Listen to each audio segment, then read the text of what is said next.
Saya Christian Permata Semanihurup dari Prodi Manajemen tahun 2019 Universitas Negeri Medan. Di sini saya akan menjelaskan pengertian teknologi komputer dan informasi digital.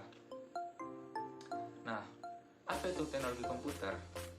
Teknologi komputer itu adalah suatu sistem pengolah data yang cepat dan akurat yang dirancang secara otomatis untuk mengambil, menyimpan, dan mengolah data, kemudian memproduksi hasil di bawah pengarahan seperangkat yang disimpan dalam suatu sistem.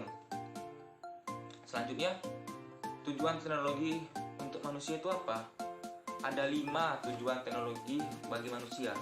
Yang pertama ada menangkap, mengolah, menghasilkan, menyimpan, dan mencari kembali. Yang pertama menangkap. Apa itu menangkap? Menangkap itu dapat kita artikan sebagai menginput data yang kita dapat dari berbagai sumber, bisa dari orang lain atau dari informasi-informasi yang ada. Yang kedua ada mengolah. Apa itu mengolah? Mengolah itu seperti kita memproses data yang diterima dari orang menjadi suatu informasi yang berguna. Terus yang ketiga ada menghasilkan. Apa itu menghasilkan? Menghasilkan itu membuat informasi ke dalam bentuk yang berguna atau laporan yang dapat dimengerti orang lain dan dapat dimengerti juga berbagai kalangan. Dan keempat ada menyimpan. Menyimpan itu apa? Menyimpan itu seperti merekam atau menyimpan data dari informasi ke dalam suatu media yang dapat digunakan kembali pada suatu saat nanti. Dan yang terakhir mencari kembali. Mencari kembali itu seperti menelusuri dan mendapatkan kembali informasi atau menyalin data yang sudah ada menjadi data yang baru. Dan selanjutnya kita akan membahas sejarah teknologi komputer.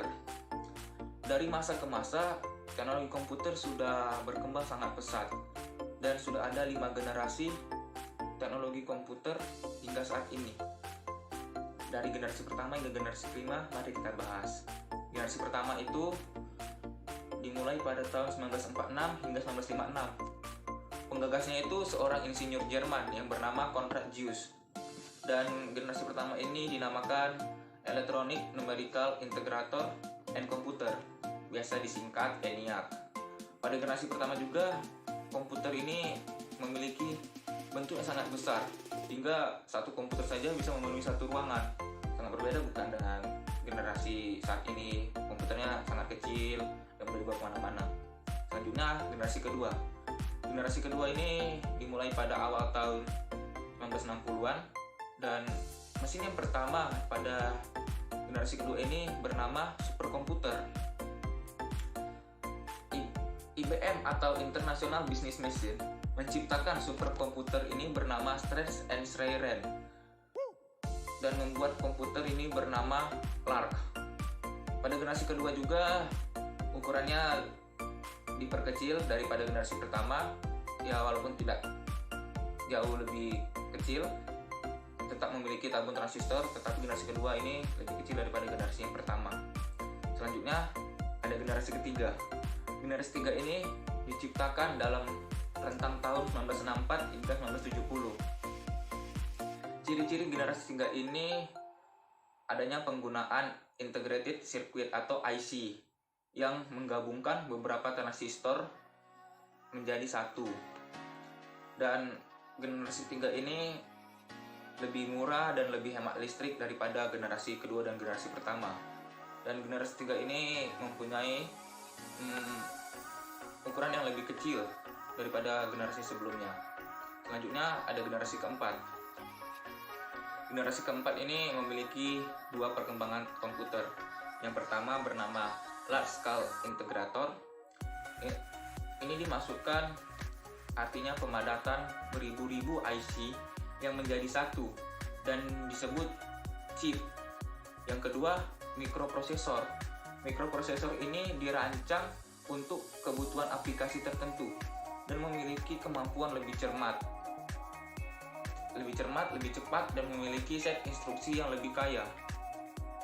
Contohnya generasi 4 ini ada Apple 1 dan 2, Altair dan IBM 370.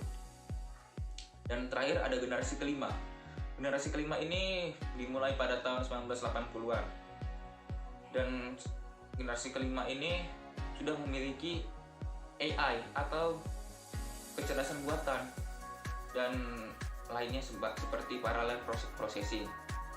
Dalam generasi kelima ini juga bentuknya sudah sangat efisien, sangat kecil, dan bisa dipindahkan kemana saja dengan cepat, tidak seperti generasi-generasi sebelumnya. Dan pada generasi kelima ini warna sudah lebih banyak dan jauh lebih cepat daripada generasi sebelumnya. Dan tentunya generasi kelima harganya lebih murah dan dapat dimiliki oleh masyarakat. Nah, selanjutnya saya akan membahas informasi digital. Apa itu informasi digital? Informasi digital adalah mengubah berbagai informasi, kabar, atau berita menjadi format digital sehingga mudah untuk disimpan, dikelola, dan disebarluaskan dalam berbagai kalangan. Pada era sekarang, informasi digital sudah sangat berkembang pesat. Contohnya saja pada tahun 2020 ini dengan tahun 2000 lah. Pada tahun sekarang kita mau membaca berita sangat mudah, hanya dengan menggunakan handphone kita sudah bisa membaca berita dari mancanegara. Sedangkan pada zaman dulu tahun 2000-an kita mau membaca berita saja harus dari koran, majalah, radio, dan lain-lain. Dan perkembangan lainnya adalah saat ini m-banking sudah ada, berbeda dengan zaman dulu. Jika dulu orang mau transfer uang harus melalui kantor pos atau sejenisnya, sekarang hanya dengan m-banking, buka dari HP, masukkan nomor rekening, masukkan nominalnya, kita sudah bisa mengirim ke saudara kita yang ada jauh di luar kota atau di luar negeri bahkan. Makanya informasi digital ini sudah sangat berkembang pesat. Contoh lainnya juga yang sangat terasa adalah ojek online dan food delivery. Ini sangat terasa bagi kita saat ini.